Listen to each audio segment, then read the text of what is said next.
Hey viewers, welcome back to my channel. I am code learner. आज हम लोग Geeks for Geeks का कोई क्वेश्चन सॉल्व नहीं करने वाले।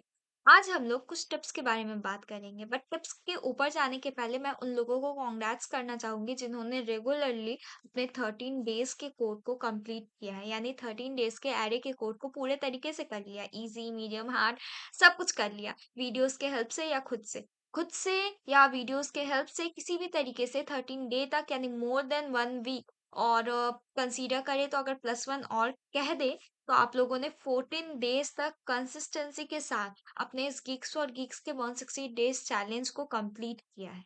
ठीक है, तो ये एक अपने आप में बहुत बड़ा बात है। तो फर्स्ट अपने आप को अप्रिशिएट करना।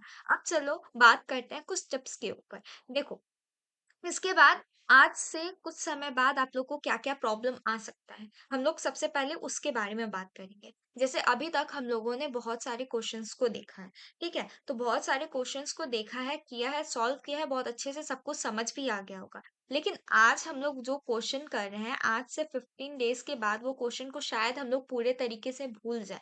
शायद 50-20 डेज़ के बाद हम लोग को याद भी ना रहे कि उस क्वेश्चन के अप्रोच को हम लोगों ने कैसे सोचा था। बिल्कुल भी याद ना रहे कि इस क्वेश्चन को हम लोगों ने कैसे किया था।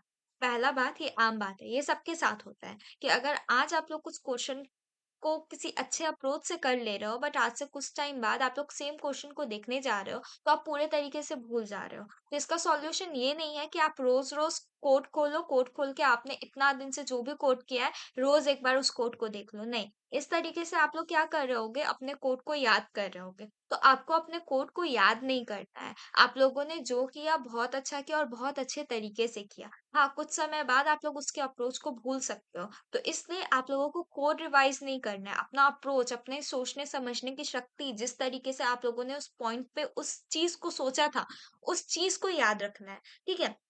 तो इसके लिए हम लोगों को क्या याद रखने का ज़रूरत है? हम लोग को बेसिक एल्गोरिदम्स याद रखने का ज़रूरत है, जो इस दौरान हम लोगों ने सीखा। जिसमें से सबसे बड़ा था Kadane's algorithm, two pointed approach, ये सब कुछ हम लोगों ने अभी-अभी सीखा है। तो ये सब कुछ जो भी हम लोगों ने सीखा है, इसको एकदम ध्यान में रखना है कि इन प्लेस कहने का मतलब क्या होता है। जिन लोगों ने भी मेरा वीडियो देखा होगा, उन लोगों को पता होगा कि इन प्लेस जहाँ पर भी बोल दें, यानी कि एरे के भीतर ही जो चेंज करने के लिए बोल दिया जाए, उस पॉइंट पे हम लोग टू पॉइंटर अप्रोच का यूज़ करते हैं, ताकि इन प्लेस काम हो सके, इन प्लेस सॉर्टिंग हो सके या कुछ भी हो सके, रिप्लेस हो सके, यानी कि रिवर्स करना हो, तो ऐसा कुछ भी करना हो, तो हम लोग वहाँ पे अपने एरे में बिना किसी एक्स्ट्रा स्पेस को यूज़ किए हुए अपने काम को कर सकें। तो ये सारा जो पॉइंट, ये सारा जो अप्रोच है, तो हम लोग को पहला पॉइंट ये है कि अभी से ही हम लोगों को अपने अप्रोच को एक जगह पे लिख लेना है। हाँ, 13 डेज़ कोड करने का मतलब ये नहीं होता कि किसी प्लेटफ़ॉर्म पे जाकर के 13 डे कोड करें, या वो और उसके सारे के सारे कोड को या तो रट ले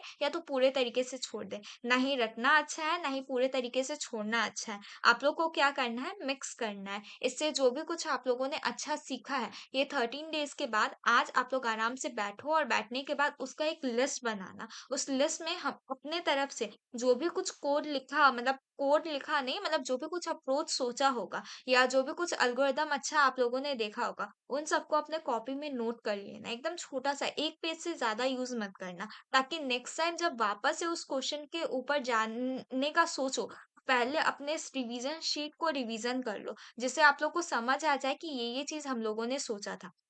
हम लोगों ने बहुत कुछ किया है। हम लोगों ने अपने क्वेश्चन को इस तरीके से किया, अगर बीच का कोई एक मिनिमम पॉजिटिव नंबर निकालना हो तो उसको किया है। हम लोगों ने अपने इस एरे को सर्कुलर की तरह अज़्यूम किया है, अज़्यूम करके बहुत क्वेश्चन सॉल्व किए हैं, ठीक है? तो हम लोगों ने काफ़ी कुछ किया है। तो उससे आप लोग को जो भी शिक्षा मिला होगा, सबको अपना-अपना शिक्षा मिलता है। यानी जो शिक्षा हमको मिला होगा, ज़रूरी नहीं है कि आप जो वीडियो देख रहे हो, उसको भी सेम बात समझ आया होगा। तो आप क्या कर सकते हो, अपने शिक्षा को अपनी तरीके से अपने कॉपी में एक पेज के अंदर लिख लेना, ठीक है? जिससे लेंथी नोट्स नहीं बनेगा, और जो नोट्स बनेगा वो जब आप लोग डीएसए प्रॉब्लम सॉल्व करने जाओगे तो वहां पर हेल्प करेगा आप लोगों को। ओके, तो अब हम लोग बात करते हैं एक्चुअल टिप्स के ऊपर। ये हो गया कि अभी तक आप लोगों ने किया, तो उसका जिस्ट किस तरीके से रेडी करना है। अब नेक्स्ट बात करते हैं टिप्स के ऊपर कि क्या क्या आप लोगों को अभी के बाद अपने सारे क्वेश्चंस के ऊपर सोचना है, करना है, ठीक है? तो मेरा सबसे पहला पॉइंट है कि आप लोग सबसे पहले क्वेश्चन को समझो। क्वेश्चन सबसे पहले हम लोग कभी भी कोड के ऊपर जंप करते ही नहीं है। हम लोग को सोचना होता है कि क्वेश्चन दिया क्या हुआ है? यानी क्वेश्चन में क्या पूछा है? मिनिमम पूछा है, मैक्सिमम पूछा है, मिसिंग पूछा है, सम पूछा है, क्या पूछा है? हम लोग यहाँ पर सबसे पहले क्वेश्चन को समझते हैं, ठीक है? क्वेश्चन को समझने के बाद फॉर एग्जांपल हम पॉजिटिव नंबर का ही एक एग्जांपल लेते हैं। जैसे 1 लिखा हुआ है, 2 लिखा हुआ है, 3 नहीं है, 4 है, 5 है। तो हमको मिसिंग एक पॉजिटिव नंबर चाहिए था। तो इसमें से क्या मिसिंग है? 3 मिसिंग है। तो ये जो मेरा 3 मिसिंग है, ये किस तरीके से हम कर सकते हैं? हम एक वैल्यू ले सकते हैं, एक वेरिएबल ले सकते हैं जिसके अंदर कोई वैल्यू है, जिसको इंक्रीमेंट कर कर के हम चेक कर सकते हैं कि ये वाला वैल्यू यहाँ पर एग्जिस्ट करता है या नहीं। जिस पॉइंट पे हमको मिलेगा वो वैल्यू एग्जिस्ट नहीं करता, हमको उसको रिटर्न कर देना है। ये मेरा मोस्ट बेसिक सोच होगा इस पॉइंट पे। तो ये जो मेरा बेसिक सोच है ना, यही मेरे सोच को एक अप्रोच देगा। यानी मेरा जो सबसे सिंपल सोच है वही हमको दिशा देगा कि हमको किस तरीके से किस तरफ आगे बढ़ना है। तो सबसे पहले हम लोग को क्या करना है, समझना है क्वेश्चन क्या बोला है और उसका आंसर, जैसे ये मेरा एग्जाम्पल में लिखा होता है, ये मेरा क्वेश्चन है, तो इससे मेरा जो आउटपुट है इतना, ये मेरा कैसे आया, ये मेरा कैसे आया समझ लेने के बाद हम कैसे सोच लिए कि मेरा आउटपुट ये आएगा। ये 2 पॉइंट को आप लोग को सबसे पहले क्वेश्चन को समझते टाइम देखना होगा।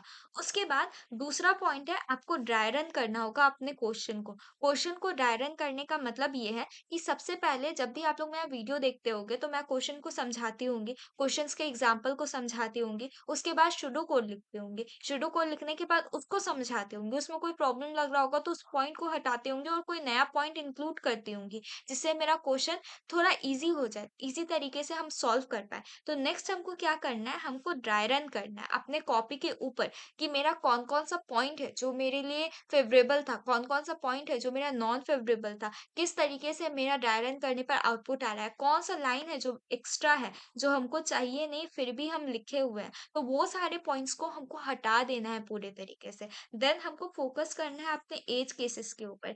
एज केसेस कहने का मतलब क्या होता है?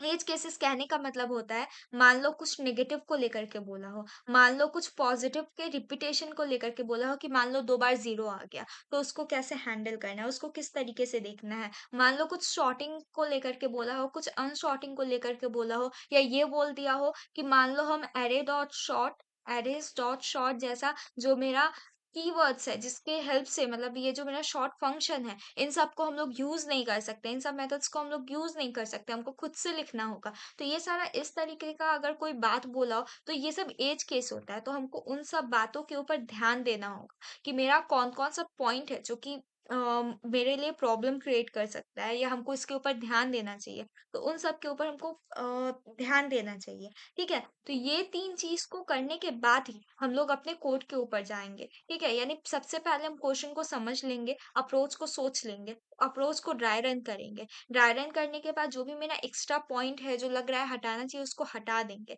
हमको फोकस करना है अपने एज केसेस के ऊपर कि नेगेटिव है, पॉजिटिव है, जो भी है। तो ये 2 चीज़ करते ही हमको मेरा अप्रोच ढंग से क्लियर हो जाएगा, ड्राई रन ढंग से क्लियर हो जाएगा। उसके बाद हमको अपने कोड के ऊपर जाना है। लेकिन सम टाइम ऐसा होता है ना कि ये 3 चीज़ आप लोगों ने बहुत अच्छे से किया है, लेकिन फिर भी जब यहाँ से आप कोड करने के लिए जाते हो ना, तो आपसे आपका कोड नहीं हो पाता है। तो कोड नहीं हो पाने का कारण है कि कुछ-कुछ क्वेश्चन टेक्निक स्पेसिफिक होता है, कि कुछ-कुछ क्वेश्चन में हम लोग ऐसे करके ही कोड करेंगे तो मेरा टाइम कॉम्प्लेक्सिटी सबसे अच्छा आएगा। हाँ, ब्रूट फोर्स अप्रोच में आप लोग कर पाओगे वो पॉइंट, लेकिन हर बार जो मेरा ऑप्टिमाइज़ सॉल्यूशन है वो ब्रूट फोर्स से तो नहीं मिलता ना, उसके लिए हम लोग को कुछ टेक्निक्स के बारे में पहले से ही पता होना ज़रूरी है, जो कि हमको ऑप्टिमाइज़ सॉल्यूशन दे दे लॉन्ग टर्म में, जिसको हम लोग अलग-अलग क्वेश्चन के ऊपर इम्प्लीमेंट कर सकें, हमको समझ आ सके कि कैसे-कैसे कर सकते हैं। फॉर एग्जाम्पल कुछ कॉमन टेक्निक का हो सकता है Kadane's algorithm, two pointer approach, sliding window, prefix सम,